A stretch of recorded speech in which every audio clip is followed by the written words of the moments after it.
Hello everyone and welcome back to Ruby Lessons on Code Academy.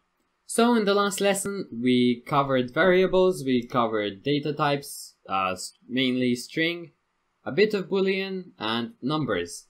And we also looked at how to put output and maths operators. So today we're going to be mainly talking about strings, as the title suggests, and we're talking about string methods. So let's see what we can do with strings specifically. So as we remember with the introduction, which was in overview and sneak peek, everything in Ruby is an object. So because of this, everything in Ruby has certain built-in abilities called methods, or in a way, functions, I guess you can call them. You can think of methods as skills that certain objects have. So an object, in this case, it can mean string, number, or boolean. So for instance, strings, words or phrases, or a list of characters, have built-in methods that can tell you the length of the string, or how many characters there are in that specific string. Reverse the string, I'm guessing that that's going to be put the ending characters at the beginning and vice versa, and more. So let's see what that and more is. We also promised to tell you more about the interpreter. The interpreter is the program that takes the code you write and runs it. You type code in the editor. The interpreter, so the editor is the environment where you're writing it, the text editor in a way. The interpreter reads your code and it shows you the result of running your code in the console, the bottom window to the right. So, well, it's not really the bottom, it's to the top, but oh well, I'll forgive them for that. Enough small talk, click 7 Submit Code to start learning about string methods. So, if you want a better explanation of interpreter, either Google it or watch my previous video, because there's more to an interpreter than what they're saying here. Okay, moving on. The .length method. So, if you guessed that this gives the length of the string, then you are correct. Methods are summoned using a dot. So, basically, it's like a linking thing, a linking character between two things. So you'll see what I mean. So if you have a string, say, I love espresso, and take the length of it, Ruby will return the length of the string, that is the number of characters, including spaces, numbers, and symbols. So, let's copy this, put it in here, and we get a result of 15, which means there are 15 characters. Let's count. So you have 1, 2, 3, 4, 5, 6, 7, 8, 9, 10, 11, 12, 13, 14, 15. So it's correct. And it is counting the spaces. If we add symbols, numbers, slashes, I don't know, what else. Also be careful sometimes of backward slashes because they mean protecting things, so you kind of have to have different things behind them. So ignore trying to count those for now. So if we add those in, the number should increase. I don't know by how much. I'm not going to count that. But as you can see, it increased by 15 in this case. Good. So that little line starting with the pound symbol or hashtag or whatever you want to call it, sharp I guess, isn't part of the what you need to write. It just shows you the output Ruby will provide in this case.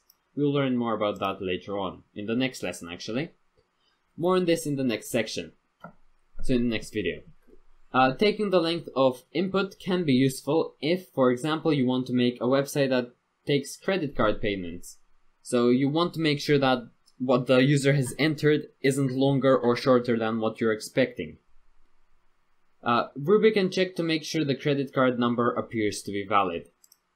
So that's like the initial check, and then you check it against other numbers, for example. So what we need to do then is call the length method on your name. Remember to use quotes around your name, quotation marks. So, okay, let's do that. Let's see how long my YouTube channel name is, including the space in between. 13 characters. That's kinda funny. Okay, moving on. The dot reverse method. So the dot reverse method is called the same way dot length is. You just stick it on the end. Also, in Python and other programming languages, you normally have parentheses at the end. In Ruby, you don't. At the end of methods, after you've called them on an object. But in Ruby, you do not. So, but instead of asking Ruby to tell you how long a string is, it spits out or returns out a backward version of the string you gave it. So for instance, Eric would return Siri, or however you want to pronounce that, Kari. Reversing input can be useful if you want to sort a list values from highest to lowest instead of lowest to highest. We'll get to sorting later on in the lesson. Or if you realize that the input that you got with numbers was actually the wrong way around, you can easily switch it around with this. So, instructions: call the .reverse method on your name. Don't forget those quotation marks around your name to make it a string. Okay, so .reverse. Also, what we're actually doing wouldn't normally return anything to the output, but because Codecademy have made it so that it does, it does. What you would normally have to do, if you weren't using Codecademy, is use print in front of it. So if you aren't doing this on Codecademy, but doing it on a local Ruby machine, I guess, or compiler, or interpreter actually, then you would have to put the print keyword in front of it. So let's put my name in again. Reverse. Let's see what happens. Oh, good. So that's my name in reverse, my channel name in reverse. No, it's not. That's quite weird. Huh. It doesn't reverse it perfectly. What if I just remove the print? What if I add the space there? This is kind of things that you sometimes come out differently than what you expect them to. Okay, so without the print it does that, and with the print it acts differently. Fair enough. Moving on. Uppercase and downcase. So these are probably the most commonly used methods of strings, because, well, I will explain why if it doesn't explain here. So let's try one more method, or two more actually. They're quite similar, as you would expect. As you might have guessed, the uppercase and downcase methods convert a string to all uppercase or all lowercase, respectively. So uppercase, downcase, lowercase. Instructions: call uppercase on your name to make your name all caps, and use puts to print it to the string, like so. Puts.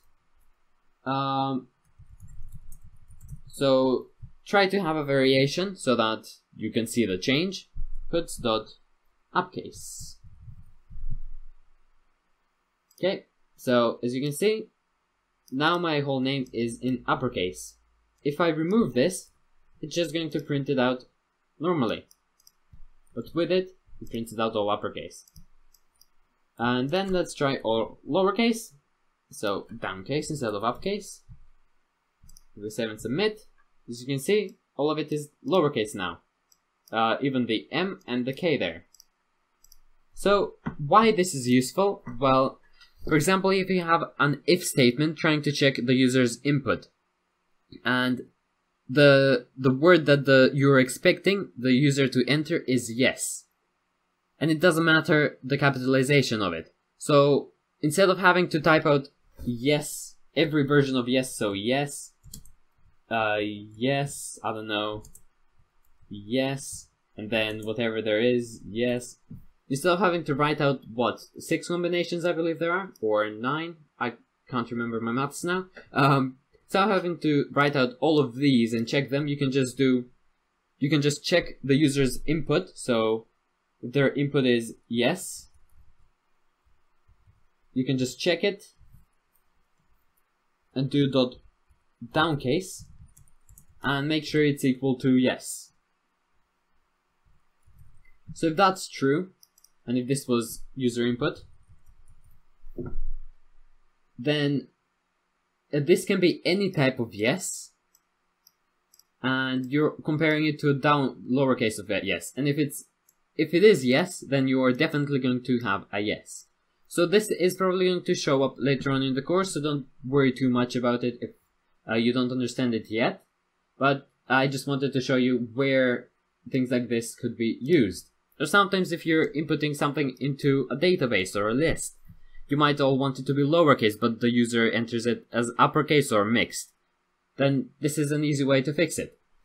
So yeah, if you enjoyed this lesson, guys, please give me a like, share, and subscribe. It encourages me to make more. If you have any questions, do feel free to ask in the comments down below. Other than that, enjoy the rest of your day, afternoon, whatever it is. And until next time, thank you so much for watching and goodbye.